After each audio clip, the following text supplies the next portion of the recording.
కాంగ్రెస్ సర్కారుపై పెద్దపల్లి జిల్లా వాసులు మండిపడుతున్నారు. పేరుకే జిల్లా కేంద్రం, కానీ పట్టణాలని శుభ్రంగా ఉంచాల్సిన మున్సిపల్ శాఖ అధికారులు నిర్లక్ష్యంగా వ్యవహరిస్తున్నారని దుయ్యబట్టారు.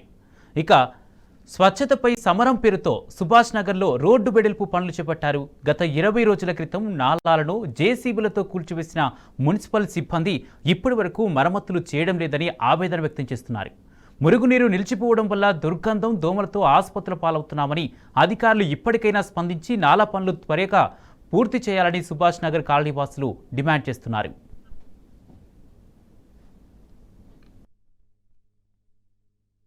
సుమారు 2 నెలలకు పైగా ఈ డ్రైన్ను రోడ్ను ఇక్కడ ఈ రోడ్ను ప్రారంభించి ఏడికడికి అక్కడో ముక్క ఏదైతే డ్రైన్ చేసి ఎక్కడికక్కడ ఈ వర్షాకాలం పూట డ్రైన్ మొత్తం స్టాగ్నేట్ అయి చూస్తుంటే కూడా ఎంత గలీజ్గా అవుతుందంటే విపరీతమైన దోమలు. ఈ వార్డు సభ్యులంతా కూడా జ్వరాలతోని హాస్పిటల్ పాలన పడుతున్నారు.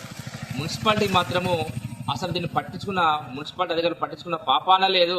ఇటు పక్కన కూడా గత 4-5 సార్లు వెళ్ళి కూడా వార్డు ప్రజలు కానీ సంబంధిత వ్యక్తులు కానీ వెళ్ళి దీన వ్యవస్థ చెప్పుకున్నా కూడా వాళ్ళు పట్టించుకుంటలేరు. ఇలా ఆగస్టు 15 ప్రజలంతా ఇలా స్వాతంత్ర దినోత్సవం జరుపుకుంటున్నారు, కానీ వీళ్ళు మాత్రం దోమలతోని కాపురం చేస్తున్నారు.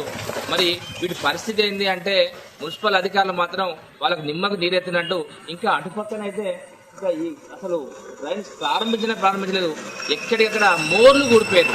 అంటే ఇది ఎంత సైకోయిజం కాకపోతే మోరి మొత్తం కూడిపోతే ఆ డ్రైన్ వాటి ఎడెళ్ళిపోతాయి. నిజంగానే ఆ వర్క్ ప్రారంభమయ్యేటప్పుడు డ్రైన్ వల్లే విధంగా చేయాలి. వర్షాకాలం ప్రారంభమైంది, ప్రజలంతా ఇబ్బందులు పడుతున్నారు, కనీసం ఆలోచన లేదు.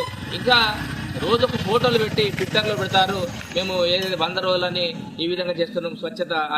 ఇటువంటి అన్ని తప్పుడు అవాస్తవాలు, అబద్ధాలు ఇవన్నీ. కానీ వాస్తవ పరిస్థితులేమో మురుగునీరు. కాబట్టి ఇప్పటికైనా అధికారులు వెంటనే వీటిపై చర్య తీసుకొని నీళ్లు ఆగకుండా, ముఖ్యంగా నీళ్లు ఆగకుండా, ఎందుకంటే ఎన్ని రోజులు కాపురం చేయాలి.